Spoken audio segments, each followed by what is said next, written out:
I will be using the acronym VAWG to discuss this topic because if I say the full phrase, this video may be taken down from YouTube.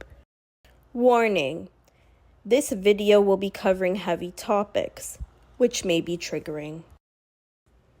Indigenous peoples of Guyana. IPV towards women is a prevalent issue in Guyana, but it is important to highlight the history of Guyana prior to colonization. There are many indigenous Amerindian groups of Guyana. Some include Waewe, Arawak, and Patamona. I apologize if I mispronounce any of the indigenous group names correctly, and in the comments below, you can write how to pronounce them. A lot of history is sugar-coated and filtered. It was challenging to find the history of indigenous people of Guyana prior to colonization, but I eventually did. The Arawak people had roles for the male and female genders. Agricultural activity was mainly done by women, but men did participate in clearing the land. Men hunted, fished, worked with wood, and wove baskets. Women also wove, prepared cassava, made hammocks, and cooked. Men and women adorned their bodies with annatto powder as paint and shells. Thus, you can see that both men and women in indigenous communities had equal responsibilities. Now I'm going to dive into a brief colonial history of women in Guyana. Guyana has been home to the Amerindian people, but as a result of colonization by the Dutch and then the British, many people were brought to Guyana. This included women of African descent as a result of the slave trade, and women of Indian descent as indentured laborers. There's also Portuguese people, Chinese people, and European people who came over as a result of colonization. So Guyana is known as the land of six peoples: African, Indian, Portuguese, Chinese, European, and Amerindian peoples. Many people of African descent were brought as slaves and forced to work in precarious labor conditions on plantations. Many women were kidnapped from their families and were raped by their slave masters. Physical abuse by WIPPING was common practice. Because many slaves were abused by their masters and witnessed violence on a regular basis, it is important to recognize how exposure to violence can result in a cyclical pattern of intergenerational trauma. Slave women continued to suffer abuse pre-pregnancy, during pregnancy, and post-pregnancy, which included stillbirths, infertility, long lactation periods, and sexually transmitted infections. Indentured servitude. In 1834, slavery was abolished in Guyana. Many women of Afro descent continued to experience but plantation owners still required people to work on their plantation fields, adopting indentured servitude into their practice. May 5th, 1838 is known as the Indian Arrival Day, in which the first indentured laborers arrived in Guyana from India. People may ask, why did indentured laborers come to Guyana? That is not a smart decision to leave their home country of India and emigrate to Guyana. The British government relied on private contractors and recruiting agents to source Indian laborers from rural areas for their colonies, promising high wages, good living conditions, and advancement opportunities. People have to understand that in India, many Indian people were fleeing famine, the caste system, British moneylenders, and domestic primarily women.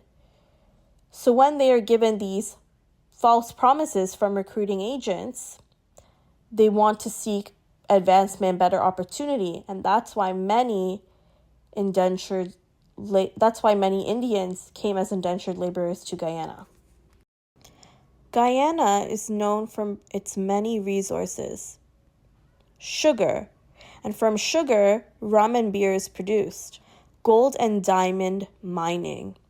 Bartica is a town in Guyana, and it's known for its gold and diamond mining in the early 1900s.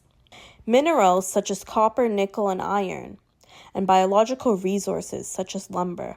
The green heart tree is used for termite resistance. The red cedar tree is used to produce furniture and is the main wood source for coffins. Indo-Guyanese women. Between 1872 to 1890, a total of 79 women were murdered in British Guyana. As Indians first arrived in Guyana, there were more women than men. Having escaped violence, ABUSC, and poor living conditions in India, women in Guyana tried to establish new, safe spaces. The ratio of women to men was quite large. So large that women could engage in polyamorous relationships or leave a partner they were dissatisfied with. One may ask, if women were more free in Guyana, why were they ABUSED? One argument made is that the relative independence of Indian women was perceived as a source of shame by Indian men. While enduring the ABUSC from European colonizers and owners of plantations, which greatly impacted Indian men, they decided to use ABUSC to exert power and control over women. Finding research and facts on the experiences of Black women and Indo-Guyanese women before Guyana became an independent country was quite challenging. In an academic article, Breaking the Silence, Uncovering the Voices of Indian Indentured Laborers in Trinidad and Tobago and Guyana, the 1914 case of Lilawati Monroe is discussed, who is an Indo-Guyanese female who was R by her plantation manager. Lilawati did not report her RAPE and assault to police authorities. However, she was threatened with deportation, and her perpetrator went unpunished. Starborough News, a popular newspaper and news source in Guyana, released an article called Leonora Incident of 1939 Revisited. Workers on Leonora Plantation protested as a result of inadequate wages and precarious labor conditions.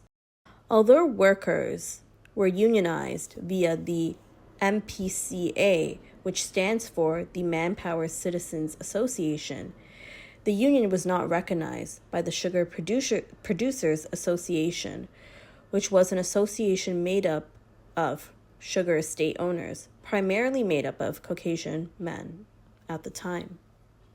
A strike did occur, and both men and women were killed and seriously injured. There is limited information on this topic, and I just want to emphasize that, again, it was quite challenging. Guyana, once colonized by the British, finally became an independent country in the year of 1966. But did things really change? In Georgetown, Guyana, 1 in every 2 women has or will experience IPV in their lifetime. The first comprehensive national survey on gender-based violence in Guyana revealed that more than half, 55%, of all women experienced at least one form of violence. We will break down the article into various subtopics. Social determinants of VAWG, community risk and protective factors, inescapable VAWG and mental health, seeking help, preventing VAWG, and article biases. The article highlights how low income and lack of job opportunities for women in the country can create a power dynamic in the family in which women are subjected to ABUSE. Social views of women passed down through generations contribute to the cyclical nature of violence. A survivor of VAWG shares her perspective on the issue. She states, "The sugar workers, I think there's a lot of physical violence because in the mornings when they're finished cutting cane, this is what I know about. They have nothing else to do. They're going to drink rum, and so when you get home, they're going to be violent to their wives. A Guyanese religious leader states that women were forced to believe that they as a woman should always be serving their husband, and if they tend to deviate from that, it will be considered something vile. Alcohol and drug misuse amongst communities of both lower and higher economic status is also a factor that contributes to VAWG. Community risk and protective factors. In Guyanese culture, maintaining a respectable image in the community is important. This leads to many women hiding their ABUSC and failing to seek resources for support. Also, many women fail to seek support because they are scared that if their partner finds out, they will be subjected to more ABUSC and even death. Idle gossiping is also a risk factor. People describe that if gossip about a female being unfaithful is spread within the community, a woman is at risk for being subjected to ABUSC. A female police participant in the study shares, in quotes, "A man's wife might be at work. She's innocent, but then he listens to people around him. So if somebody says something to him, he might be annoyed and just go home and beat her." A protective factor is making sure that not only women, but all members of the community are educated and support women and their right to not be subjected to violence and ABUSC. The Domestic Violence Act passed in 1996. Women can experience multiple types of violence simultaneously. Discussed in the article is how participants indicated a belief that women were looking for men who could provide more for them than their current partner, resulting in ABUSING, their female partner. This shows the connection between economic factors, power dynamics, and ABUSC. Men use economic control and violence to assert their dominance. There are also instances in which women are working, in which the man feels threatened and resorts to violence. A participant stated in some areas of the Essequibo coast, "I know men. They always go to the market and buy every single thing and bring it home. So the wife has no money of her own to get anything." This study interchangeably uses psychological ABUSC, emotional, and verbal. When the interviewer asks a male police officer the most common types of violence he encounters, he shares the most common are assault, verbal ABUSC, and threatening languages. In Guyana, the topic of sexual violence, including RAP, is not discussed because many people associate it with stigma and shame, and often people remain silent. Therefore, it is hard to get more research into the topic of sexual violence in Guyana. All forms of VAWG impacts children and youth who witness it. Some children who intervened suffered injuries. It is important to highlight that women were primarily concerned for the well-being of their children, which can either drive them to remain in the relationship that is violent or leave. Informal supports were often used by women, which includes support from families, friends, religious organizations, and neighbors. But it is important to highlight that support from informal networks does not mean that the woman will leave the relationship. Informal supports have their pros and cons. Guyana is a multi-ethnic country, and there is a large indigenous population. Survivors in the indigenous community have various opinions when seeking support. Some prefer seeking support from their community, some prefer seeking support from the police, and others prefer seeking support from both. In the article, another issue is brought up, such as a male police officer who see the vulnerability of women in their situation and try to flirt or attempt to build an unprofessional relationship with survivors. Police officers who are survivors themselves encourage women to join the police force and help others as a means to provide income for their family. Many survivors who sought out formal support often express the lack of confidentiality when accessing formal services, and especially if the case goes to court. Some women do not want their perpetrator to go to jail or prison. Some women strongly associated the legal support with child support. In the words of a female magistrate, she shares, "There are a lot of persons especially victims who come and they don't necessarily want the traditional conclusion, a punishment or a penalty. They want somebody to hear them. They want the man to know, well, hey, if you step out of the line, there is authority and there is someone who can do something to you because you're dealing with so many matters. You don't have the time to go as deep as you may need to go in the matters. Although the government of Guyana recognizes the importance of shelters for VAWG, there is a lack of shelters. Communities that are far away from the capital city have minimal to no shelters at all. Many women said the only service shelter they know is called Help and Shelter. Help and Shelter operates where there is one female staff member who lives at the shelter throughout the week with relief staff on weekends. So staff members are required to be deeply committed to their job, spending a significant amount of time away from their personal family and friends. There are other support systems called Red and Thread and Food for the Poor. Red and Thread and Food for the Poor are spoken by survivors as reliable resources for women in which they can receive counseling, advocacy support, food, clothing, and household items.